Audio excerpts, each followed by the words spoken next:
दोस्तों, हमारी समझ के अनुसार ब्रह्मांड में पृथ्वी ही सिर्फ एक ऐसा ग्रह है जहां जीवन संभव है। और अगर हम ब्रह्मांड के किसी दूसरे ग्रह पर अपने पैर रखेंगे तो वहां का गुरुत्वाकर्षण, ज़्यादा तापमान, ज़्यादा प्रेशर और कमज़ोर वातावरण की वजह से हम तड़पने लगेंगे और कुछ ही मिनटों में हमारा खेल खत्म हो जाएगा। लेकिन अगर हम आपसे कहें कि ब्रह्मांड में कुछ ऐसे प्लैनेट्स मौजूद हैं जहाँ की इकोसिस्टम आपकी जान तो नहीं लेगा बल्कि इतना तंदुरुस्त बना देगा जितना आप पृथ्वी पर भी नहीं है।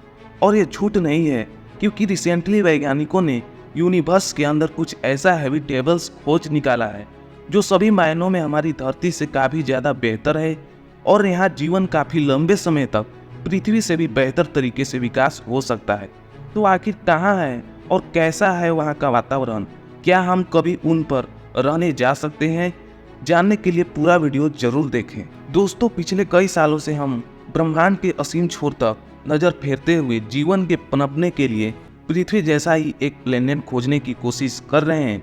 लेकिन एक ऐसा प्लेनेट मिलना जो पृथ्वी जैसा ही हो वो मुमकिन नहीं है। इसलिए 15 अक्टूबर 2020 को बायोलॉजिस्ट DSM कोच ने एक नए रिसर्च मिशन की शुरुआत की, जिसमें उन्होंने ब्रह्मांड में मौजूद ऐसे प्लैनेट्स को अपना टारगेट बनाया जो हमारी पृथ्वी से सभी मायनों में बेहतर थे। उन्होंने अपने टीम के साथ मिलकर कुछ क्राइटेरियाज की लिस्ट बनाई।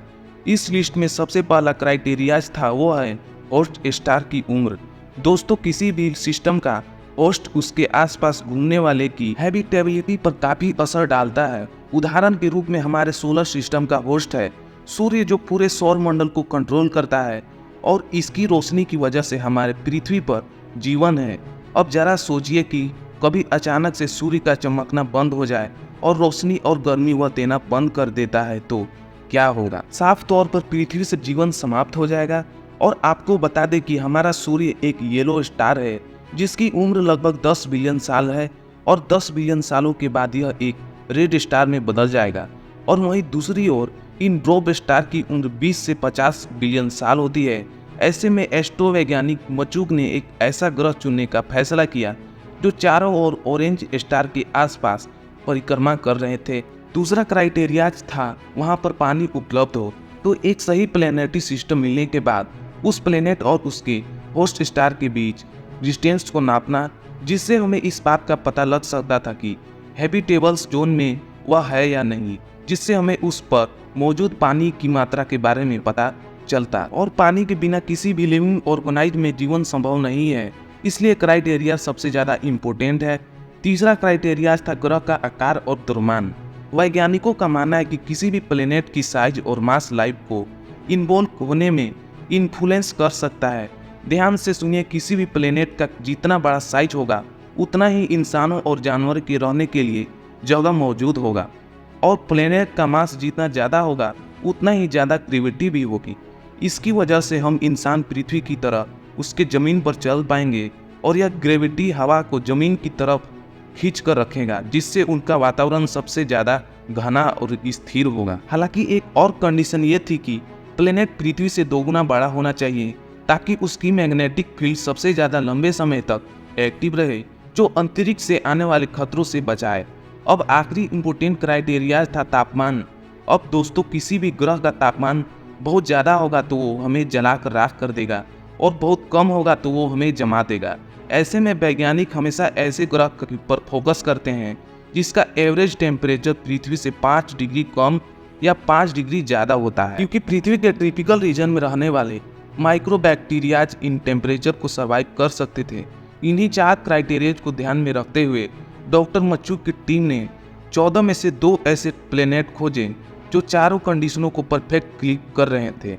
इन दोनों प्लेनेट में से एक है लुटेन बी, जो इसे 2017 में पहली बार खोजा गया था और उसे 273 बी नाम दिया गया था। हमारे सौर मंडल से करीब 12 लाइट ईयर्स दूर ल्यूटन स्टार के आसपास परिक्रमा करने वाले इन प्लेनेट्स पर न सिर्फ पानी मौजूद है बल्कि जिंदा रहने के लिए सभी जरूरी चीज़ें भी हैं, जैसे कि अमीनो एसिड और हाइड्रोकार्बन भारी मात्रा में मौजूद है। इतना ही नहीं, इन प्लेनेट्स का मास यानी द्रव्यमान पृथ्वी से 2.89 गुना ज़्यादा है और यह पृथ्वी से 6% ज़्यादा सनलाइट रिसीव करता है। यानी ये प्लेनेट इंसानों के रहने के लिए इतना अच्छा है कि वैज्ञानिक ने इसे सुपर अर्थ का नाम दे दिया है। और नासा भविष्य में इस प्लेनेट पर पहले ऑर्बिटर और फिर लैंडिंग मिशन करने की तैयारी कर रही है। वहीं कुछ वैज्ञानिकों का कहना है कि इस ग्रह पर एलियन मौजूद हो सकते हैं। इन्हीं बातों को ध्यान में रखते हुए मिट्टी नामक एक ऑर्गेनाइजेशन ने इस ग्रह पर कई मैसेज भेजे, जिनमें से एक यूनिवर्स में हमारी लोकेशन का ट्यूटोरियल और दूसरे में अलग अलग की आवाज़ है। ऐसे में अगर वहाँ इंटेलिजेंट एलियन मौजूद हुए तो वह एक न एक दिन हमसे जरूर कांटेक्ट कर सकते हैं। अब दूसरी हैबिटेबल्स डिस्कवरी की बात करें तो यह कोई सिंगल प्लेनेट नहीं है, बल्कि पूरा स्टार सिस्टम है, जिसमें एक या दो नहीं बल्कि पूरे 7 धरती से प्लेनेट अपने स्टार के चक्कर लगा रहे हैं और इनमें से 3 हैबिटेबल्स जोन में आते हैं। इन प्लेनेटरी सिस्टम का नाम रैपिस्ट-1 है, जो कि पृथ्वी से 40.89 लाइट दूर है। इसका नाम रैपिस्ट-1 है और यह एक रेड स्टार है जिसका साइज हमारे जुपिटर प्लेनेट से थोड़ा सा बड़ा है और इसके सरफेस टेम्परेचर सूर्य से 3 गुना कम यानी 2290 डिग्री सेल्सियस के करीब है और द्रव्यमान सूर्य के 9% जितना है। इस स्टार की डिस्कवरी 2000 में हुई थी, जिसके बाद धीरे धीरे इसके चारों तरफ परिक्रमा करते हैबिटेबल्स प्लेनेट को खोजा गया था। यहाँ गौर करने वाली बात यह है कि ट्रैपिस्ट-1 के प्लेनेट्स हमारी पृथ्वी से करीब 3 बिलियन साल पुराने हैं, मतलब वहाँ हमारी पृथ्वी के बनने से पहले ही पूरी तरह से डेवलप कर गई होगी। इस बात से ये अंदाज़ा लगा सकते हैं कि अगर इसकी फॉर्मेशन के बाद पृथ्वी की तरह ही वहाँ भी कोई माइक्रो लाइफ की शुरुआत होगी तो वो इस वक्त विकास के कितनी ज़्यादा इंटेलिजेंट प्रजाति में बदल गई होगी। यहाँ एक इंटरेस्टिंग फैक्ट यह है कि ट्रैपिस्ट सोलर सिस्टम के सभी प्लेनेट एक दूसरे के इतने करीब हैं कि अगर आप इनमें से एक ग्रह की सतह पर खड़े होकर आसमान में देखोगे तो आपको दूसरे प्लेनेट अपने चारों तरफ घूमते दिखाई देंगे, वो भी काफ़ी बड़े आकार में। इसके अलावा वो आसमान में सूरज भी पृथ्वी से ज़्यादा दिखाई देता है। दोस्तों, ट्रैपिस्ट-1 के इन हैबिटेबल्स प्लेनेट पर पानी मौजूद है और वैज्ञानिक इसके बारे में जानकारी इकट्ठा करने में जुटे हुए हैं।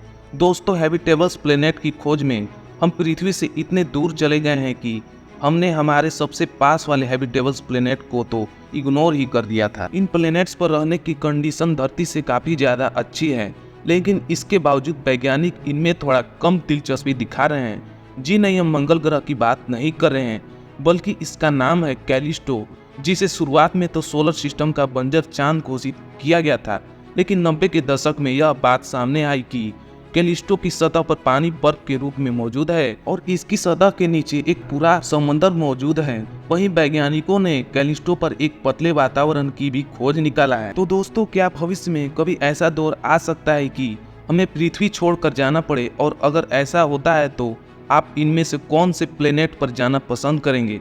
अपना जवाब कमेंट में बताएं। और वीडियो तो पसंद आया ही होगा तो जल्दी से वीडियो को लाइक और शेयर कर दीजिए। साथ ही ऐसे इन्फॉर्मेटिव वीडियो देखने के लिए हमारे चैनल को सब्सक्राइब कर दीजिए। धन्यवाद दोस्तों, जय हिंद।